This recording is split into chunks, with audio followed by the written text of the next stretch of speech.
गर्मी का मौसम था। सूरज अपनी तीव्रता से सब कुछ जला रहा था। गांव के कोने में एक पुरानी सी कच्ची झोपड़ी थी, जहां रहती थी बानो, एक बेहद मासूम, शरीफ और गरीब लड़की।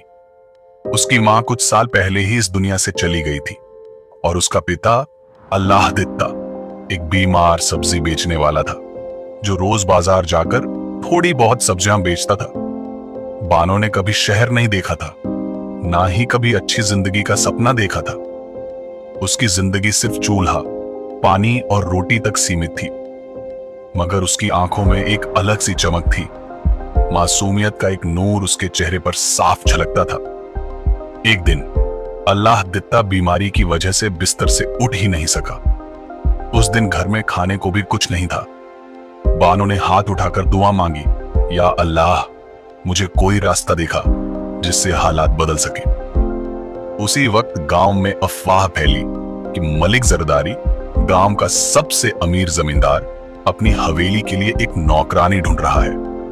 उसकी बीवी सईदा बेगम लंबे समय से बीमार बिस्तर पर पड़ी थी और हवेली में काम करने वाले लोग ज्यादा दिन टिक नहीं पाते थे। बानो ने अपने अब्बू से कहा, अब्बू, अगर आप इजाजत दें तो मैं मलिक की हवेली में काम कर लूं। आपके इलाज के लिए भी पैसे आ जाएंगे।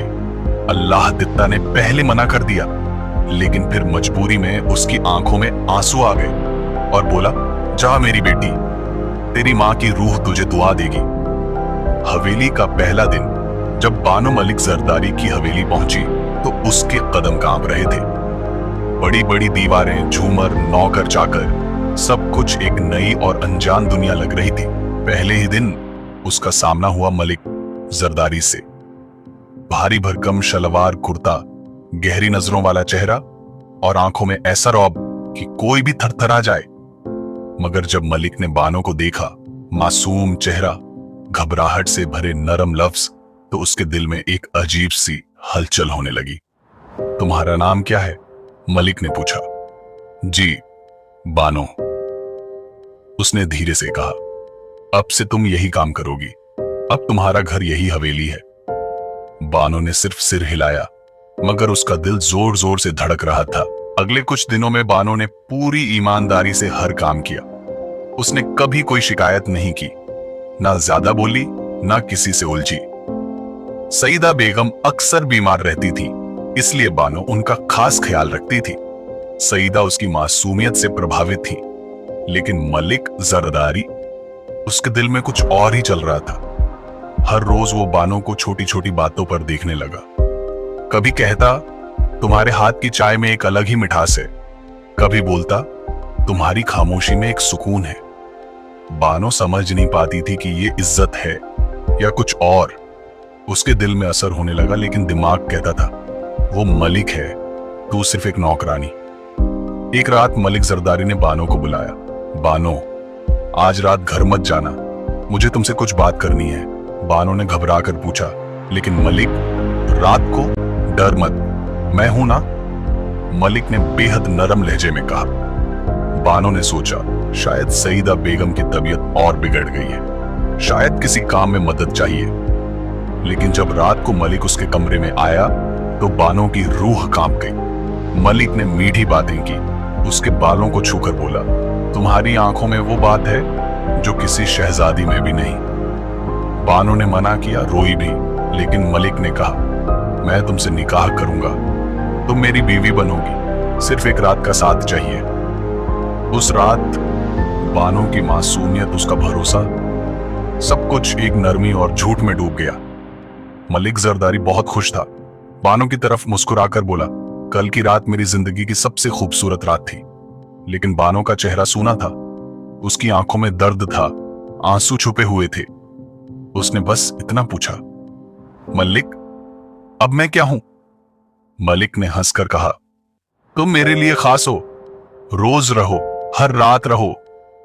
बानो ने सिर झुका लिया, क्योंकि अब उसके पास और कोई रास्ता नहीं था। रात तो गुजर गई, लेकिन उस रात का असर बानो के दिलो दिमाग पर किसी थप्पड़ की तरह बैठ गया। हर वक्त उसे महसूस होता जैसे उसका वजूद अब उसके अपने काबू में नहीं रहा। सुबह मलिक जरदारी ने उसे नाश्ते पर बुलाया। बानो, तुम अब इस हवेली की खास हो। अब से हर रात तुम यहीं रुकोगी। बानो ने आंसुओं से भीगी आंखों में देखा और कहा, मलिक, आपने मुझसे निकाह का वादा किया था। मलिक जरदारी ने हंसते हुए कहा, वादा अभी भी जिंदा है, लेकिन थोड़ा वक्त दो। मेरी हालत देख रही हो ना, सईदा अब भी जिंदा है, मैं उसे छोड़ नहीं सकता। अभी नहीं।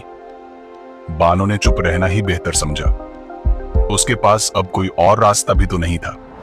उसके पिता की दवाइयां और घर का खर्च सब कुछ अब मलिक के पैसों पर चल रहा था।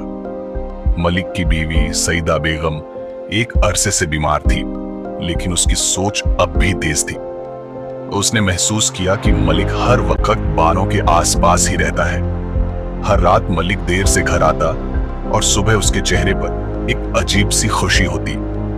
एक दिन सईदा ने अपनी पुरानी नौकरानी जुलेखा से पूछा, जुलेखा, मलिक हर वक्त बानो के इतने करीब क्यों रहता है? जुलेखा ने नजरें झुकाकर धीमे स्वर में कहा, बेगम साहिबा, जो आप सोच रही हैं वही सच्चाई है। सईदा के हाथ से पानी का गिलास छूटकर गिर पड़ा। उसकी आंखों में आंसू और गुस्से का तूफान था। मुझे यकीन नहीं आता, उस मासूम सी लड़की ने मेरा घर तोड़ दिया। अगली सुबह सईदा बेगम ने बानो को बुलाया। उसकी आंखों में नफरत साफ झलक रही थी। तुम जैसी लड़कियां इज्जत और मोहब्बत का फर्क नहीं समझ पाती। बेगम साहिबा, मैं चुप जाओ, तुम्हें इस घर से छुट्टी दी जाती है, अब यहां मत नजर आना। बानो ने कुछ कहने की कोशिश की, लेकिन सईदा ने उसकी एक न सुनी।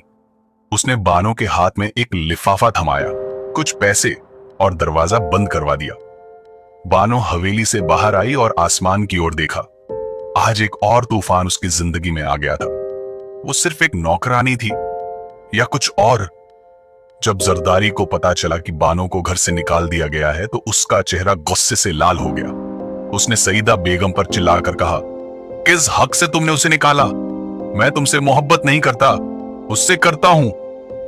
सईदा ने रोते हुए कहा, जरदारी, वो लड़की तुम्हारे जिस्म का नशा बन गई है, मोहब्बत नहीं। जरदारी ने गुस्से में मेज पर जोर से थप्पड़ मारा और कहा, बस अब ये घर सिर्फ मेरी मर्जी से चलेगा। मैं बानो से निकाह करूंगा, चाहे कुछ भी हो जाए। सईदा हंसी, लेकिन उसकी हंसी में गहरा दर्द छुपा था। एक नौकरानी से शादी, एक बेइज्जत औरत को घर लाओगे? क्या दुनिया तुम्हारा मजाक नहीं उड़ाएगी?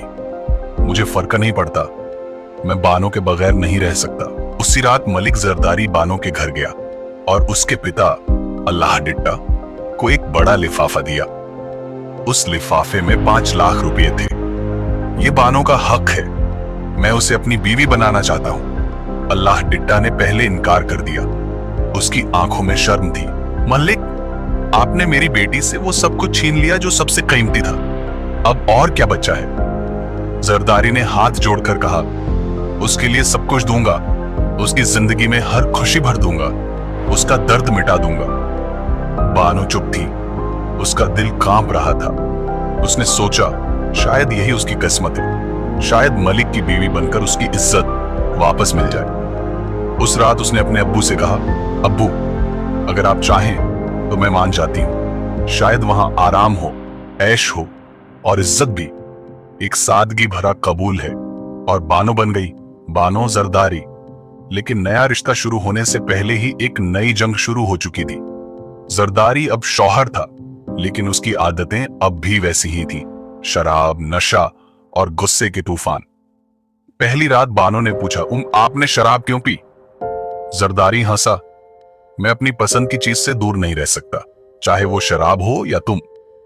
बानो ने महसूस किया, उसका नया रिश्ता भी एक नई कैद बन गया है। शादी के चंद दिन तक बानो ने खुद को समझाया कि शायद सब कुछ ठीक हो जाएगा, लेकिन जरदारी हर रात नशा करता, हर दिन कुछ और ज्यादा बिगड़ता। कभी हंसकर मोहब्बत करता तो कभी नशे में गुस्से से चिल्लाता। एक दिन जरदारी ने नशे में बानो को जोर से धक्का दे दिया। तुम मुझे हर वक्त नसीहत क्यों देती हो? मैं मालिक हूं, शौहर हूं, तुम्हारा सब कुछ। बानो ने आंसुओं से भीगी आंखों से जवाब दिया, आप मालिक हो सकते हैं, मगर इंसानियत से बड़े नहीं। उस रात के बाद जरदारी ने 3 दिन तक बानो से बात नहीं की, लेकिन बानो चुप रही। उसका दर्द उसके अंदर जलता रहा। उसकी खामोशी एक इंतकाम बन रही थी। एक रात पुरानी नौकरानी जुलेखा ने बानो से चुपके से मिलकर कहा, बीबी जी, मालिक पहले भी ऐसी ही हरकतें करता था। सईदा बेगम ने तो बर्दाश्त कर लिया, लेकिन आप क्यों सह रही हैं? बानो ने जवाब दिया, क्योंकि अब मैं उसकी बीवी हूं। मुझे इस हवेली में इज्जत चाहिए, सिर्फ मोहब्बत नहीं। जुलेखा ने उसे एक राज बताया कि जरदारी किसी वक्त एक और लड़की से मोहब्बत करता था, लेकिन उसे भी छोड़ दिया। बानो समझ गई, जरदारी की मोहब्बत सिर्फ वक्त का नशा है, हकीकी जज्बात नहीं। जरदारी रोज नशा करता, कभी कभी दूसरों मर्दों पर शक करता कि बानो उनसे बात करती है। एक दिन तो उसने बानो के भाई पर शक कर दिया, जो उससे मिलने आया था। तुम्हारा रिश्ता सिर्फ मुझसे है, किसी और से बात करना भी गद्दारी है। बानो चीख कर बोली, गद्दारी आप कर रहे हैं, नशा करके, शक करके और मुझे जिंदा लाश बनाकर। जरदारी ने गुस्से में दरवाजा तोड़ दिया। हवेली में सब डर गए, लेकिन बानो ने पहली बार हिम्मत की। अपना सामान उठाया और अंदर से एक छोटी सी डायरी निकाली। उस डायरी में उसने हर दिन लिखा था, जरदारी का नशा, उसका गुस्सा, उसकी जिल्लत। बानो ने फैसला कर लिया था, या तो इज्जत से जिंदगी जिएगी या जरदारी के खिलाफ सब कुछ साबित करेगी। उसने एक वकील से संपर्क किया। वकील को डायरी का एक हिस्सा दिया जिसमें जरदारी का नशा, बानो पर जबरदस्ती सईदा बेगम के साथ उसकी बेवफाई और बानो के साथ जबरन किए गए रिश्ते का जिक्र था। वकील ने कहा, तुम्हारा केस बहुत मजबूत है, बस एक वीडियो सबूत चाहिए। एक रात बानो ने जरदारी से कहा, आज रात सिर्फ मैं और आप होंगे, बिना किसी रुकावट के। जरदारी हंस पड़ा, नशा किया और कमरे में गया। बानो ने पहले से एक छोटी सी कैमरा पेन छुपा रखी थी। जरदारी ने नशे में उसे थप्पड़ मारा, चिल्लाया और बोला, मैं तुम्हें खरीद चुका हूं। बानो, तुम मेरी मिल्कियत हो। सब कुछ कैमरे में रिकॉर्ड हो गया। अगले दिन बानो ने वकील के जरिए केस दर्ज करवा दिया। जरदारी के खिलाफ मानसिक उत्पीड़न, मारपीट और जबरदस्ती का केस। जरदारी जेल चला गया और हवेली उसके नाम से निकल गई। बानो ने वो हवेली छोड़कर एक छोटी सी जगह पर शेल्टर होम शुरू किया, जहां वैसी ही लाचार और दर्द से गुजरी औरतें पनाह लेती थीं।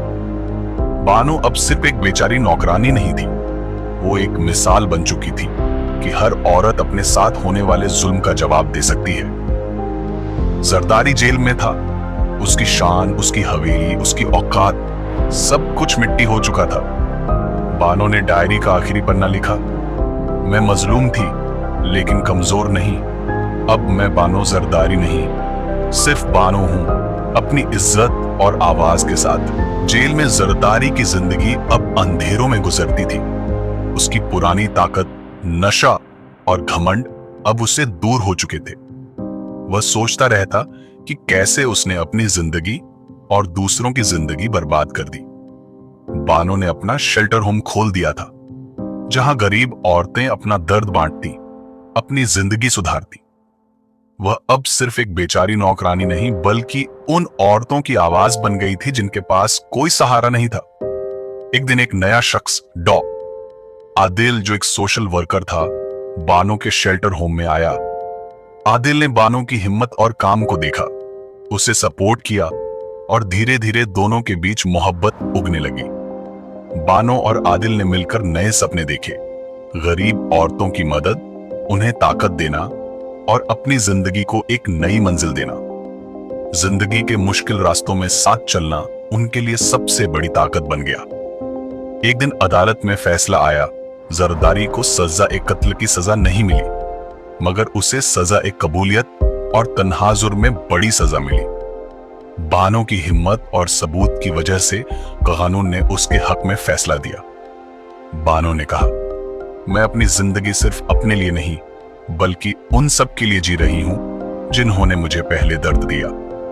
आज मेरी जिंदगी में सिर्फ मोहब्बत, इज्जत और इंसाफ है। यह कहानी सिर्फ बानो की नहीं, हर उस औरत की कहानी है जो अपने हक के लिए लड़ती है। मोहब्बत हो या दर्द, हर जज्बा इंसान को मजबूत बनाता है।